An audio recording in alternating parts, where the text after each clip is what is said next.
পড়ছিলাম তোমার নামে লেখা চিঠি, কলমে নওরিন মুনতাহা হিয়া। পর্ব সংখ্যা 16। প্রায় 10 মিনিট পর অরণ্য গোসল শেষ করে ওয়াশরুম থেকে বের হয়ে আসে। অন্যদিকে ইনায়া তখন ভিজা শরীরেই দাঁড়িয়েছিল। অরণ্য ইনায়ের দিকে একবার তাকায়। ওয়াশরুমে ঘটে যাওয়া ঘটনার কথা মনে পড়ে যায় তার। নিজের চোখ সরিয়ে নেয় ইনায়ের উপর থেকে। ইনায়া তাড়াতাড়ি করে ওয়াশরুমে চলে যায়। ইনায়া গোসল শেষ করে বাইরে এসে দেখে অরণ্য হেয়ার ড্রায়ার দিয়ে চুল শুকাচ্ছে। অরণ্য তার পিছনে ইনায়াকে দাঁড়িয়ে থাকতে দেখে তার হাতে থাকা হেয়ার ড্রায়ার ইনায়ের দিকে বাড়িয়ে দেয় আর বলে, ইনায়া তাড়াতাড়ি চুল শুকিয়ে নেন, চুল বেশি সময় ভিজে থাকলে ঠান্ডা লাগতে পারে। অরণ্যর হাত থেকে হেয়ার ড্রায়ার নিয়ে ইনায়া তার চুল শুকিয়ে নিতে থাকে। অরণ্য নিচে চলে যায় খাবার খেতে। ইনায়া রেডি হয়ে নিচে যায়। সেখানে সাইমা অপেক্ষা করছিল তাদের জন্য। এই বাড়িতে খুব অল্প মানুষ থাকে, তার মধ্যে বন্ডিং খুব ভালো না, যার জন্য ইনায়ার ভালো লাগে না। চৌধুরী বাড়ির সকল সদস্যকে সে ভীষণ মিস করে। সেখানে কাটানো সুন্দর মুহূর্ত তার মনে পড়ে। ইনায়া সিঁড়ি দিয়ে নিচে নেমে যায়। তাকে দেখে সাইমা এগিয়ে আসে। সাইমা বলে, ভাবি তুমি এত দেরি কেন করলে খাবার খেতে আসতে? আমি অনেক সময় ধরে তোমার জন্য অপেক্ষা করছি। আসলে আমি আর অরণ্য একটা জরুরি কাজে বাইরে যাচ্ছি, যার জন্য ব্যাগপত্র গুছাতে সময় লেগে গেছে। আচ্ছা, এখন খাওয়া দাওয়া শুরু করা যাক। চলো। ইনায়া আর সাইমা খাবার টেবিলে বসে যায়। পাশের চেয়ারে অরণ্য বসে। অরণ্য নিজের খাওয়া শুরু করে দেয়, তবে ইনায়া সিঁড়ির কাছে থাকা রুমের দিকে বারবার তাকিয়ে দেখছে। ইনায়া রেহানা বেগমের জন্য অপেক্ষা করছে, কিন্তু রেহানা বেগমের রুমের দরজা বন্ধ দেখে ইনায়া কৌতূহল নিয়ে জিজ্ঞেস করে, সাইমা, মা কোথায়? ওনার রুমের দরজা বন্ধ কেন? উনি কি খাবার খেতে আসবেন না? ইনায়ের কথা শুনে সাইমা অরণ্যর দিকে তাকায়। অরণ্য নিজের খাওয়া বন্ধ করে ইনায়াকে উদ্দেশ্য করে বলে, আম্মু নিজের রুমে নাস্তা করেন, সকলের সাথে টেবিলে বসে খাবার খাওয়া ওনার পছন্দ না। আপনি খাবার খাওয়া শুরু করেন, দেরি হয়ে গেলে ট্রেন মিস হয়ে যাবে। অরণ্যর কথা শুনে ইনায়া অবাক হয়। রেহানা বেগম কেন সকলের সামনে খাবার খাওয়া পছন্দ করেন না? রেহানা বেগম যথেষ্ট ভদ্র আর বিনয়ী মহিলা। পরিবারের সকলের সাথে খাবার না খেয়ে আলাদা রুমে খাবার খাওয়ার মতো অহংকারী মানুষ উনি না। আর সন্তানরা খাবার খাবে আর মা সেটা দেখে তৃপ্তি অনুভব করবে, এটাই সকল মায়ের চাওয়া থাকে। ইনায়া অরণ্যর কথা অনুযায়ী খাবার খাওয়া শুরু করে। এরপর খাবার খাওয়া শেষ করে সাইমা নিজের রুমে চলে আসে। অরণ্য আর ইনায়া সিঁড়ি দিয়ে উপরে চলে আসে। অরণ্য বেশ শান্ত আর চুপচাপ ছিল এতক্ষণ। ইনায়া আর অরণ্য রেডি হয়ে নিচে নামে। এরপর সাইমার থেকে বিদায় নিয়ে তারা গাড়িতে উঠে বসে। ইনায়া গাড়িতে বসে আছে, তার পাশে বসে ল্যাপটপে কাজ করছে অরণ্য। অরণ্যর চোখ মুখ জুড়ে গম্ভীরতা রয়েছে। গাড়িতে এখন নীরবতা বিরাজ করছে। ইনায়া হঠাৎ করে জিজ্ঞেস করে, অরণ্য, আমাদের বিদায় দেওয়ার জন্য মা কেন আসলেন না? আমরা এতদিনের জন্য বাইরে যাচ্ছি, উনি কি সেটা জানেন না? ইনায়ের মুখে ওর মায়ের কথা শুনে অরণ্য ল্যাপটপ থেকে নিজের মনোযোগ সরিয়ে ইনায়ের দিকে তাকায়।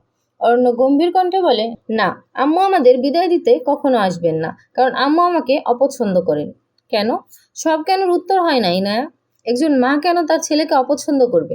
তার সন্তান এতদিনের জন্য কোথাও যাচ্ছে, তাকে বিদায় দেওয়ার জন্য ইচ্ছা কি তার করে না? যেই কারণে আপনি আমাকে ঘৃণা করেন, সেই কারণে আমার আম্মুও আমাকে ঘৃণা করে। আমি আপনাকে ঘৃণা করি না অরণ্য। ভালোও তো বাসেন না ইনায়া। যাকে নিজের আপন মা ঘৃণা করে তাকে অন্য নারী কি বা ভালোবাসবে? এই অরণ্যরাজ চৌধুরীর জীবন যুদ্ধে বড্ড একা। অরণ্যর কথা মানে ইনায়া বুঝতে পারে না, শুধু তার বোকা বোকা নয়নে অরণ্যের দিকে তাকিয়ে থাকে। গাড়িতে থাকা অবস্থায় অরণ্য আর কোনো কথা বলে নেই ইনায়ের সাথে। অরণ্য সম্পূর্ণ মনোযোগ ল্যাপটপে নিজের কাজের উপর রেখেছে, ইনায়ের দিকে ফিরেও দেখেনি। ইনায়ের বড্ড অভিমান হয় অরণ্যর উপর। লোকটা কি তার কথায় রাগ করেছে? সকালে অরণ্যর মুড একদম পারফেক্ট ছিল, কিন্তু খাবারের টেবিলে ইনায়ের মুখে নিজের মায়ের নাম শুনে অরণ্যর মুখে গম্ভীরতার ছাপ স্পষ্ট ফুটে উঠেছে। সকাল প্রায় 10টা। ইনায় আর অরণ্য গাড়ি রেল স্টেশনের সামনে এসে পৌঁছায়। অরণ্য গাড়ি থেকে নেমে দাঁড়িয়ে যায়। পাশ থেকে গাড়ির দরজা খুলে ইনায়া নামে। অরণ্য ড্রাইভারকে বিদায় জানিয়ে ট্রেনের টিকিট পকেট থেকে বের করে স্টেশনের ভিতরে চলে যায়। ইনায়া সেখানে দাঁড়িয়ে আছে প্রায় 5 মিনিট, আর অরণ্য ফিরে আসে আর বলে, ইনায়া, ট্রেনের টিকিট ঠিক আছে, অল্প সময়ের মধ্যে ট্রেন ছেড়ে দিবে, চলুন যাওয়া যাক। অরণ্যর মুখে ইনায়ের নাম শুনে ইনায়ের মনে প্রশান্তি বয়ে যায়। অরণ্য অবশেষে তার সাথে কথা বলেছে। তাহলে কি অরণ্য রাগ ইনায়ের উপর থেকে কমে গেছে? ইনায়া শান্ত গলায় বলে, অরণ্য, আপনার রাগ কি শান্ত হয়েছে?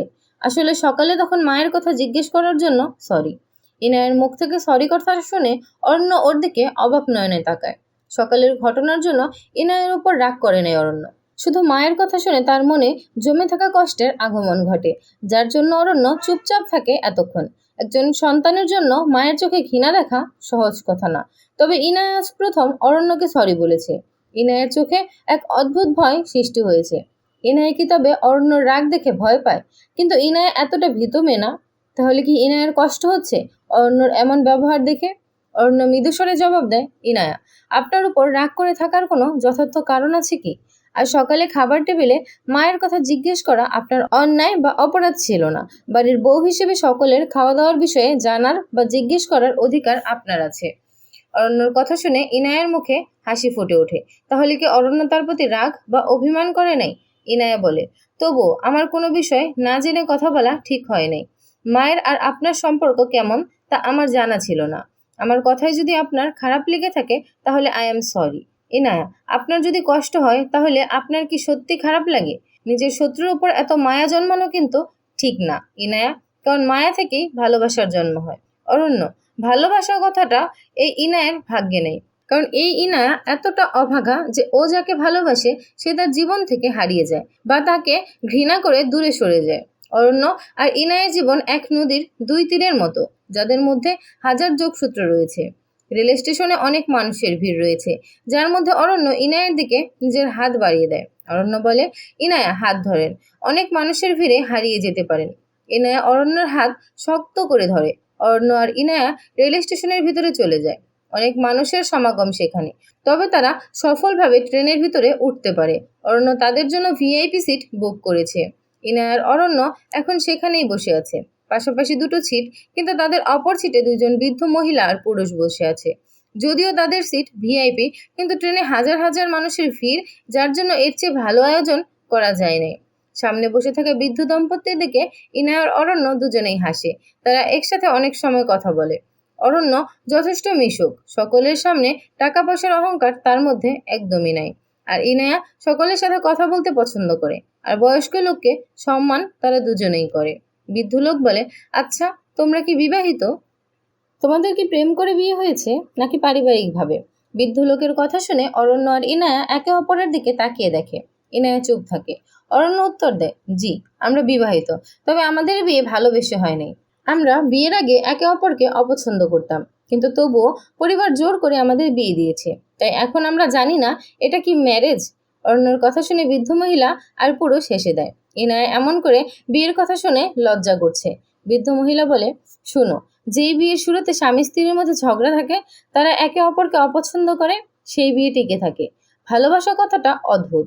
অনেক মানুষ সারা জীবন ভালোবাসি কথাটা বলে, কিন্তু আমাদের মনে তার প্রতি শুধু বিন্দুমাত্র অনুভূতিই থাকে।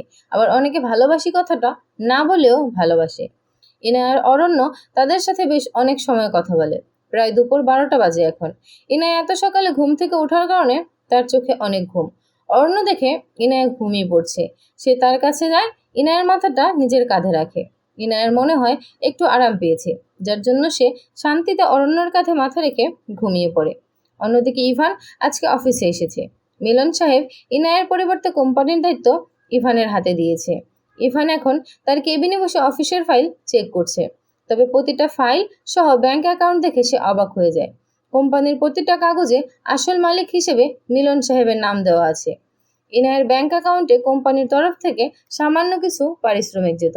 তাহলে কি ইনায়া প্রায় বিনা বেতনেই এত বছর কোম্পানির জন্য কাজ করেছে? ইনায়ার সম্পত্তির পরিমাণ বেশি নেই, ওদের সামান্য। শুধু তার একটা নিজস্ব ব্র্যান্ড আছে, যা এখন অনেক পপুলার। ইনায়া কোম্পানি জয়েন করার পর কোম্পানির উন্নয়ন আরও বেড়ে দ্বিগুণ হয়ে গেছে। ইভান তার সামনে থাকা সকল ফাইল দেখে বুঝতে পারে ইনায়া এই কোম্পানি থেকে নিজের জন্য কিছুই নেয় নাই, শুধু সামান্য কিছু পারিশ্রমিক নিয়েছে, যা তার প্রাপ্য। তাহলে কি ইনায়া লোভী মেয়ে না? ইভান তার চেয়ার ছেড়ে উঠে যায়। এরপর জানালার দিকে তাকিয়ে ভাবে, ইনায়া কি সত্যি এত ভালো মেয়ে? ওর প্রতিটা কাজ বলে দিচ্ছে ও কতটা যোগ্য আর পরিশ্রমী। ইনায়া যা করেছে আমাদের জন্য, তা অন্য কেউ করবে না।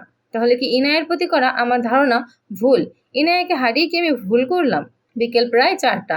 ট্রেন এসে পৌঁছায় গন্তব্যে। ইনায়ার অরণ্য ট্রেন থেকে নামে। এরপর সেই বৃদ্ধ পুরুষ আর মহিলাকে বিদায় জানিয়ে তারা রূপনগরের উদ্দেশ্যে রওনা দেয়। ইনায়া এখন একটা রিকশার মধ্যে বসে আছে। পাশে বসে আছে অরণ্য। তার মুখে বিরক্তির ছাপ স্পষ্ট ফুটে উঠেছে।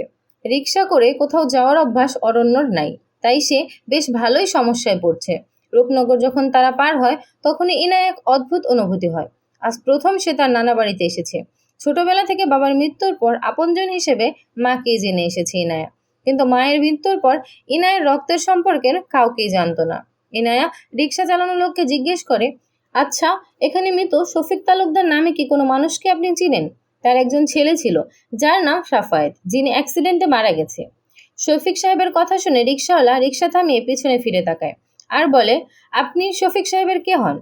ওনার মারা যাওয়ার পর এই গ্রামে ওনার পরিচয় বা আত্মীয় কেউ কখনো আসেনি। শফিক সাহেব আমার পরিচিত। আপনি কি ওনাকে বা ওনার ছেলে সাফায়েতকে জানেন?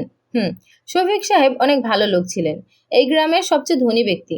কিন্তু ধনী হওয়ার পরও ওনার মনে কোনো অহংকার ছিল না। সবসময় সবার সাথে হাসি খুশি মনে কথা বলতেন। প্রায় 10 বছর আগে উনি মারা যান। আচ্ছা, ওনার সন্তানদের বিষয়ে কি জানেন আপনি? শফিক সাহেবের 2 সন্তান ছিল। এক মেয়ে যে শহরে পড়াশোনা করত, কিন্তু সেখানে এক ছেলেকে পছন্দ করে তাকে বিয়ে করে ফেলে। আর এক ছেলে সাফায়েত, যে প্রায় 5 বছর আগে অ্যাক্সিডেন্টে মারা যায়।